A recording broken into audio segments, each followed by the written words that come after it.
Olá pessoal, estamos aqui mais uma vez para gravar uma videoaula seguindo o PET 2, né? Material disponibilizado pela Secretaria Estadual de Educação.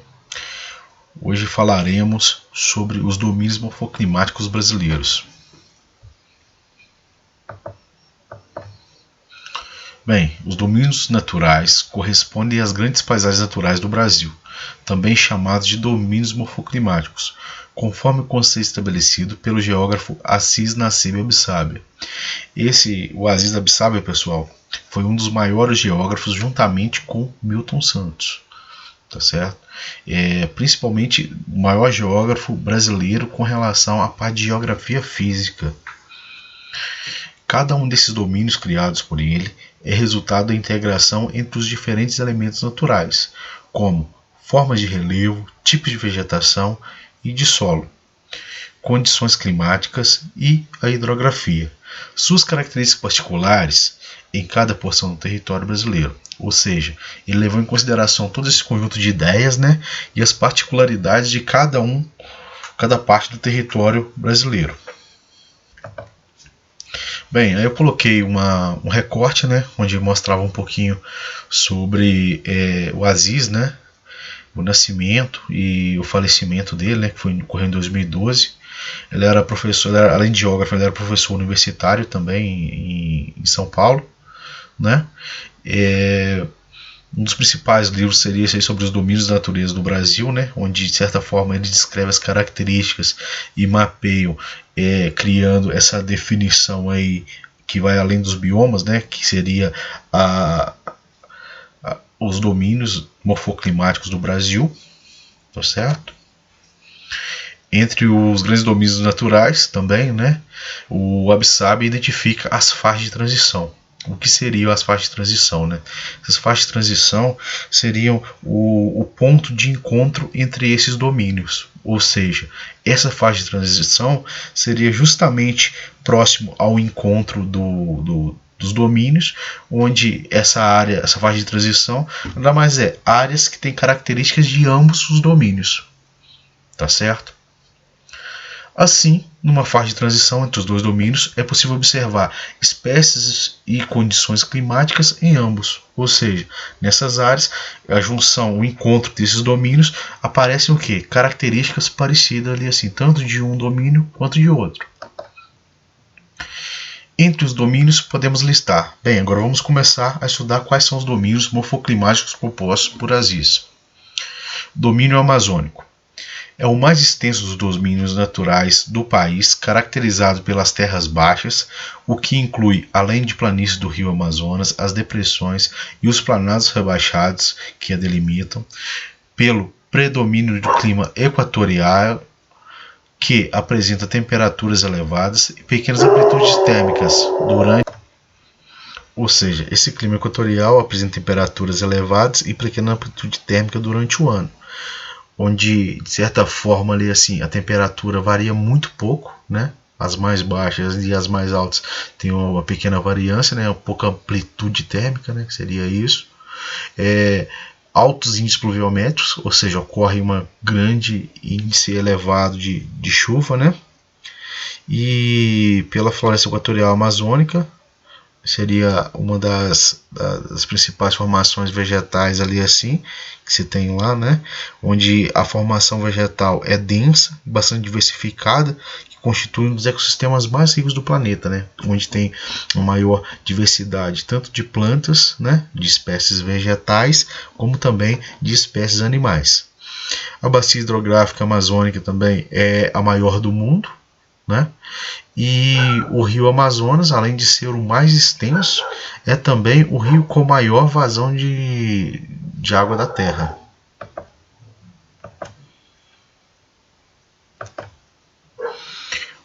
O desmatamento para a exploração de madeira seria um dos problemas maiores que esse domínio enfrenta, né? Em função do avanço da fronteira agropecuária do país, né? Já consumiu extensas áreas de florestas, né? Principalmente nos estados de Rondônia, Mato Grosso, sul e sudeste do Pará, o Tocantins, o Maranhão, né? Essas áreas aí que foram as mais afetadas também são chamadas de o arco do desmatamento. Nessas áreas, a floresta vem cedendo espaço a pastagens, cultivos como soja ou terras improdutivas. Outra ameaça é a exploração dos recursos minerais. Além dos grandes projetos como Carajás e Trombetas, inúmeros garimpos contribuem para a derrubada da floresta e para o assoreamento, ou seja, o acúmulo de sedimentos pelo depósito de terra, areia, argila, detritos no rio, né? E a contaminação dos rios por materiais tóxicos, como por exemplo o mercúrio, né? Um dos principais elementos utilizados na mineração. Temos o domínio cerrado, né? Se estende pelas chapadas e planaltos do Brasil Central, nas áreas de clima tropical típico, com duas estações bem marcadas, né? O inverno seco e o verão úmido. O cerrado também aparece em manchas isoladas no oeste de São Paulo e em áreas da Amazônia. A vegetação do cerrado é uma combinação de formações rasteiras, arbustivas com espécies arbóreas de pequeno porte. As árvores e arbustos apresentam galhos e troncos torcidos, raízes profundas e grossas, principalmente com a casca grossa, né, que constitui esse elemento fundamental para a regeneração de muitas espécies após incêndios comuns nessas áreas. Lembrando que, por ser um inverno muito seco, é comum ocorrer vários incêndios lá, né? E o que protege a vida da boa parte dessas arbustos, né, seria o que? Essa casca grossa. Por que essa casca grossa? Ela não deixa que o fogo consiga queimar totalmente essas árvores, fazendo com que elas resistam boa parte do fogo e também num outro período chuvoso, numa outra estação, ela consiga de certa forma se restabelecer. Estima-se que o cerrado abriga cerca de 5% da biodiversidade do planeta, ou seja, um bioma, né, como nós o conhecemos, como também um domínio, como foi denominado pelo Aziz, riquíssimo, né, em biodiversidade. Biodiversidade, eu me refiro à vida tanto animal quanto vegetal. Além disso, mais da metade de suas espécies vegetais, arbóreas e arbustivas são endêmicas, ou seja, são restritas àquela área, só existem naquele local. Tá certo? No conjunto de vegetação do cerrado é possível distinguir campos limpos, campos sujos, campo cerrado e cerradão. Veremos um esquema futuramente ali que fica mais fácil para vocês entenderem a definição de cada um desses. Após a construção de Brasília, intensificou-se a ocupação e o aproveitamento econômico do cerrado, favorecido pela abertura de estradas ligando a região centro-oeste às demais regiões do país. As técnicas de correção e melhoria do solo permitiram uma rápida expansão das monoculturas mecanizadas de soja e de algodão, o que provocou o desaparecimento de quase 2/3 da área original do cerrado. Bem, nesse esquema dá para a gente entender um pouco melhor o que seria ali assim, campos sujos, campos limpos, campo cerrado e cerradão. Pegando aqui na escala do menor para o maior, né, temos o campo limpo, né, onde tem uma vegetação apenas rasteira, certo? Chamado aí essa área de cerrado sensu lato, né, como é chamado. Temos o campo sujo, onde temos a vegetação rasteira, mas a presença de pequenos arbustos. O campo cerrado, onde há uma presença maior de arbustos, né? E o cerradão, por último lá, o que apresenta, além de vegetação rasteira, arbustos e principalmente árvores de maior porte. Domínio da caatinga. No clima semiárido, predomina ao longo da depressão sertaneja, no vale do Rio São Francisco, com médias térmicas elevadas e pluviosidade baixa e irregular. O pequeno volume de chuva resulta em solos pouco desenvolvidos e pedregosos, além de contribuir para a presença de rios intermitentes. A vegetação é uma associação de espécies arbustivas, rasteiras e xerófitas, adaptadas às condições do solo e do clima. representa um dos biomas mais afetados pela ocupação e expansão econômica nas últimas décadas. Entre as ameaças verificadas, destacam-se a expansão da agropecuária e a extração de lenha para a produção de carvão vegetal. Duas consequências visíveis do desmatamento do uso de técnicas agrícolas inadequadas são a salinização do solo, onde o solo se torna infértil, e com tendência à desertificação. Temos também o domínio dos mares de morros, esse mais presente na nossa região, ele cobre essa região em que a gente vive, se estende pelos planaltos interiores, sudeste e pelas encostas atlânticas úmidas, a área de ocorrência de floresta tropical e mata atlântica. Sua forma de relevo mais característica são os morros arredondados, resultante do intemperismo sobre estruturas cristalinas dos planaltos e serras do Atlântico. A floresta tropical ocupava quase a totalidade da área desse domínio, entre os estados litorâneos da porção oriental do país e as faixas mais úmidas interiores. Estima-se que a Mata Atlântica abriga cerca de 25% das espécies vegetais do planeta. Desde o período colonial, a região teve uma ocupação e exploração econômica intensa. Ainda no século XVI, a exploração do pau-brasil provocou o primeiro grande desmatamento do território brasileiro, que continuou nos séculos seguintes com a expansão dos canaviais no litoral e dos cafezais no interior. A urbanização é um outro fator que explica a retirada da vegetação nativa, restando hoje apenas 10% da vegetação original. Vou falar sobre o domínio das pradarias, o menor dos domínios naturais do país, com uma área que ocupa no extremo sul, do território, numa região conhecida como a Campanha Gaúcha. Suas principais características são a cobertura vegetal dos campos e pradarias, e o relevo de colinas suavemente onduladas, chamadas de coxilhas. O clima predominante é o subtropical, temperaturas baixíssimas. No século XVIII, os colonos luso-brasileiros já praticavam a pecuária extensiva nessa região. Nas últimas décadas, culturas mecanizadas de soja e trigo passaram a ocupar espaços cada vez mais significativos. A pressão das atividades econômicas em áreas de solo arenoso e suscetíveis à erosão tem provocado a formação de areais que substituem campos e cultivos em muitas áreas. Vamos falar agora sobre o domínio de araucárias. Esse domínio de araucárias está ligado ao último domínio, o de pradarias. Ocupa o planalto interior da região sul do Brasil, nas áreas de clima subtropical também, que apresenta as médias mais baixas do país e grande amplitude térmica, ou seja, grande variação de temperatura. Fatores limitantes da biodiversidade desse domínio. Essas condições climáticas, ou seja, temperaturas muito baixas e hora muito altas, gera-se uma amplitude elevada. Com isso, poucos animais ou espécies vegetais são adaptados a esse domínio. A araucária, uma espécie de conífera, como nós conhecemos aqui como o pinheiro do Paraná ou pinheiro, simplesmente, também é encontrada nas porções mais elevadas dos planaltos da região sudeste, onde ocorre o clima tropical de altitude.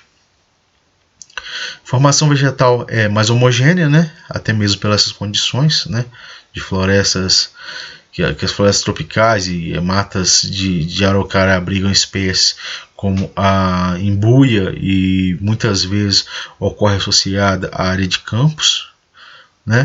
De acordo com o IBAMA, restam cerca de 4% da área original de mata de araucária, muito pouco, Lembrando que o pinheiro, agora, essa araucária, é uma planta protegida por lei, A devastação foi relativamente rápida, associada à exploração de madeira, o pinho, a partir do século XX, com a chegada dos colonos europeus à região, e posteriormente ao intenso desenvolvimento da agricultura nos férteis planaltos de terra roxa do sul do país. Vamos falar um pouquinho agora sobre o domínio pantanal, É uma extensa planície inundável localizada entre os estados de Mato Grosso e Mato Grosso do Sul. e sua vegetação é bastante variada. Formação de campos recobrem boa parte das planícies quando as águas baixam durante o inverno, que é a estação seca. Nas áreas mais elevadas predomina o cerrado, e junto às margens dos rios formam-se matas de galeria, corredores de florestas tropicais. Durante o verão, as chuvas provocam inundações de aproximadamente 80% da planície. As principais ameaças ao Pantanal são a caça e pesca ilegais, né?